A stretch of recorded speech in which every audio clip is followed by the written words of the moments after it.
Le parcours flamme jumelle est un parcours de foi, une quête de notre âme jumelle à travers différentes épreuves et différentes étapes que nous rencontrerons. C'est une véritable bénédiction de vivre ce parcours, car il est tout simplement amour. Et les émotions que nous ressentons avec notre âme jumelle sont d'une puissance indescriptible.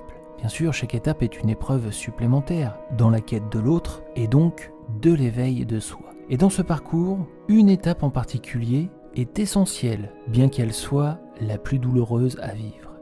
Cette étape, si vous êtes flamme jumelle, vous l'avez déjà vécue lorsque vous n'étiez que lumière à la source originelle. Et maintenant, vous allez la revivre ou vous la revivez sur votre forme terrestre. Elle est terrible et dévastatrice puisqu'il s'agit de la séparation avec votre flamme. Mais bien qu'elle soit d'une douleur injuste, elle n'est pas dénuée de sens. Ce passage obligatoire a pour but de vous élever et dans cette vidéo, je veux vous aider à comprendre que cette épreuve, bien qu'elle est sûrement la plus difficile des épreuves, est essentielle dans votre éveil spirituel.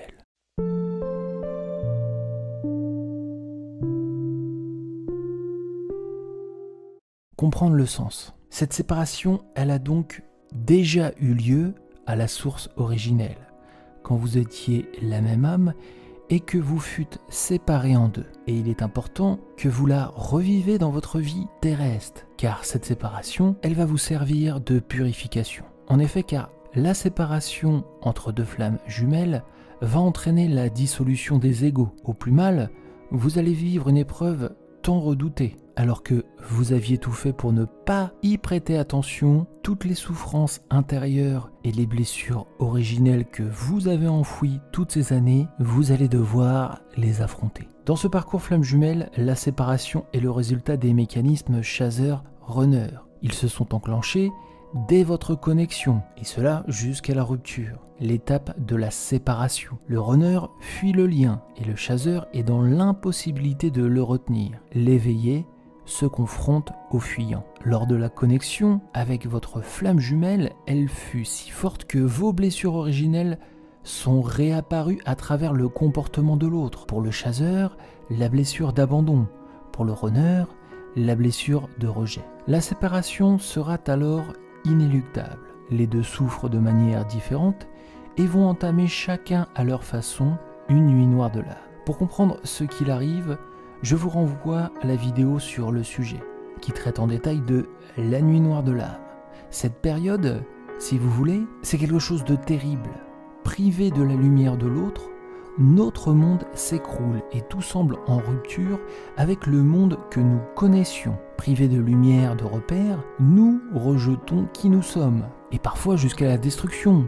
En vérité, cette souffrance, elle se transforme en cicatrisation, la cicatrisation des plaies qui étaient déjà ouvertes avec le passé. Et dès lors qu'on accepte de ne plus cacher ces blessures originelles, dès lors qu'on accepte de les confronter, nous pourrons enfin sortir de cette nuit noire. La destruction de vos égos va vous permettre l'éveil de soi. Par l'éveil de soi, vous allez vous réaligner sur votre chemin de vie. Ce pourquoi vous êtes ici. Une fois la nuit noire achevée, une fois les blessures de chacun confrontées et que l'éveil de soi soit atteint par les deux flammes, le réalignement de chacun sur son chemin de vie va entraîner la reconnexion naturelle avec l'autre, sans peur, ni crainte, ni jugement. Le lien ne sera même que plus fort, libéré des égos de chacun. Vous constituerez alors un couple sacré. Vous ne serez plus deux individus, car de votre union naîtra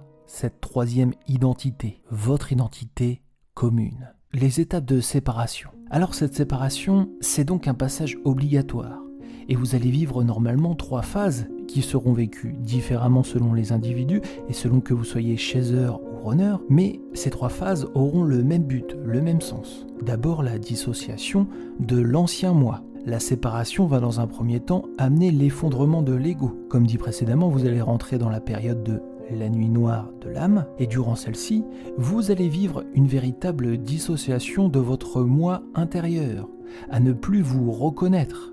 Cette période très difficile évolue selon les individus en intensité, en durée, mais elle conduit à une remise en question profonde du qui je suis et surtout du qui je suis sans l'autre. sans son influence. Il était une part présente de ma vie, c'était ma flamme jumelle, c'était ma lumière, mais sans lui, où j'en suis? Où est ma lumière à moi? Quel est mon chemin de vie? S'en suivra, non sans peine et sans douleur, une révélation, c'est la deuxième étape. L'emprise de l'autre n'est plus. Au fond de la nuit noire, le seul moyen de vous reconstruire sera de compter sur vous-même. Vous êtes à même d'apporter votre propre lumière et donc de concentrer vos énergies jusqu'alors tournées vers l'autre, vers votre être intérieur. Vous allez donc enfin pouvoir confronter vos douleurs, vos peines, vos souffrances et jusqu'à enfin affronter vos blessures originelles et écouter votre enfant intérieur. Qu'a-t-il à vous dire? Qu'a-t-il à vous faire comprendre? Ainsi, avec cette étape, vous allez vous choisir et dans cette phase, vous allez ressentir un profond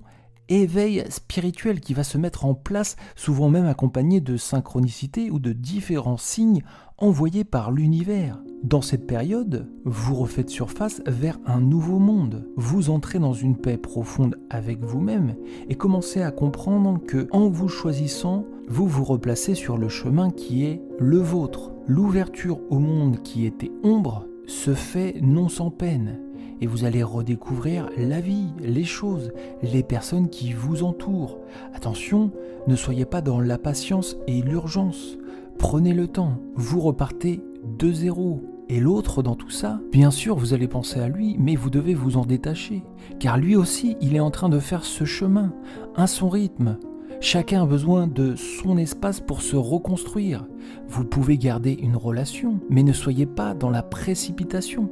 Vous devez d'abord vous concentrer sur vous. Alors vous entamerez la troisième étape, la reconstruction. Vous redéfinissez votre but, ce que vous voulez faire de votre vie et élevez vos vibrations. La reconstruction passe par un accomplissement personnel. Il ne s'agit plus de l'autre, même si indirectement, par ce principe de vase communicant, il vit les mêmes épreuves et est porté par les mêmes énergies que vous. La souffrance doit laisser place au pardon. Et ce n'est pas que pardonner l'autre, c'est surtout se pardonner soi, élever sa vibration et sa résonance pour être aligné à l'univers et à son chemin de vie. La réalisation de soi, c'est vraiment la clé. C'est se choisir, s'aimer et s'honorer. Cette période aussi difficile va vous permettre de découvrir votre potentiel, vos talents, ce pourquoi vous êtes fait. Si vous êtes aligné et si vous êtes accompli et patient, alors vous serez prêt à accueillir l'autre. Vous serez prêt à la reconnexion, que ce soit dans cette vie ou dans une prochaine incarnation. Ne perdez pas la foi, croyez au lien et élevez-vous. Équilibrez qui vous êtes, équilibrez vos polarités et soyez prêts. Cette séparation n'était pas une simple séparation avec votre flamme jumelle, mais une séparation avec votre ancien moi, qui laisse une place à votre nouveau moi, celui que vous avez choisi. Alors quand on vit cette séparation, que faire? Cette séparation, si elle est souffrance, elle doit vous servir à vous reconnecter sur ce chemin de vie. Votre moi intérieur, vos rêves, vos envies. Vous devez affronter cette phase de blocage où vous êtes focalisé sur cette séparation et sur ce qui vous arrive. Dans cette nuit noire, vous devez sortir de l'ombre pour passer à la lumière, pour trouver votre équilibre avant d'espérer de reconnecter à l'autre. Vous devez vous reconnecter à vous-même. Cette séparation, elle fait mal. Mais souvenez-vous que vous l'avez déjà vécu lors de la séparation originelle. L'amour est toujours au cœur de votre parcours. Le lien existe avec votre flamme. Croyez en celui-ci, croyez en votre chemin de vie et alignez-vous. Et si aujourd'hui cette souffrance est présente, elle vous fait rappeler aussi à quel point le lien est fort. Concentrez-vous sur vous-même, votre éveil, votre mission de vie. Dans les moments de doute, élevez-vous, prenez de la hauteur. Le but de cette séparation est d'affronter et de guérir vos blessures, que ce soit vos blessures d'abandon, chaser, ou vos blessures de rejet, runner. Rencontrez votre enfant intérieur, confrontez-le et choisissez-vous. Je m'adresse maintenant à celles et ceux qui vivent cette séparation et peut-être cette nuit noire de l'âme en ce moment. Vous êtes peut-être même au cœur de celle-ci et je voudrais vous apporter tout mon soutien et ma bienveillance. Vous avez le droit de souffrir et d'être malheureuse et malheureux. Mais n'oubliez pas d'essayer de vous recentrer, d'affronter enfin vos peurs et blessures et d'entamer votre éveil spirituel. Recentrez-vous, élevez-vous. Le voyage n'est pas évident et semé de doutes, mais qu'importe au final où il vous mènera, puisqu'en réalité c'est votre chemin. Appropriez-vous ce voyage, c'est le vôtre. Choisissez alors chaque pas que vous ferez, en choisissant de vous accepter, de vous accueillir et d'être bienveillant avec vous-même. Alignez-vous et éveillez-vous. Courage, namasté.